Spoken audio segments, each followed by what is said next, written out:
अस्सलाम वालेकुम दोस्तों, वेलकम टू टेक्निकल काशिफ।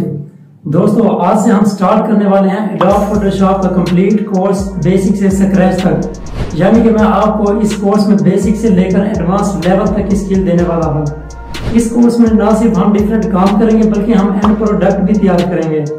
इस कोर्स को करने के बाद इंशाल्लाह आप इतने एबल हो जाएंगे कि आप एडवर्टाइजिंग एजेंसी को ज्वाइन कर सकते हैं, एज अ फ्रीलांसर अपनी सर्विसेज को सेल करके ऑनलाइन अर्निंग कर सकते हैं और फोटो एडिटर के तौर पर भी काम कर सकते हैं।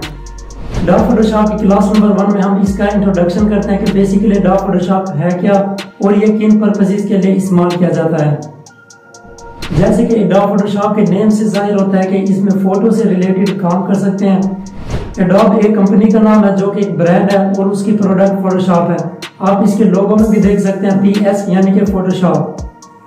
एडोब फोटोशॉप एक रास्टर बेस्ड सॉफ्टवेयर है जिसमें कैनवस पर काम किया जाता है जो कि पिक्सेल्स पर डिपेंड करते हैं। अब पिक्सेल्स क्या होते हैं, पिक्सेल्स को हम नेक्स्ट क्लासेस में डिटेल में देखेंगे। बस आप ये ध्यान में रखेंगे फोटोशॉप पर तमाम काम पिक्सेल्स में किया जाता है। एडोब फोटोशॉप में हम नए डिजाइन को क्रिएट और एडिट कर सकते हैं और प्रोफेशनल लेवल की एडिटिंग कर सकते हैं। तो आज की वीडियो में बस इतना ही। आई होप कि आपको वीडियो पसंद आई होगी। मिलते हैं नेक्स्ट वीडियो में। Thanks for watching. Allah Hafiz.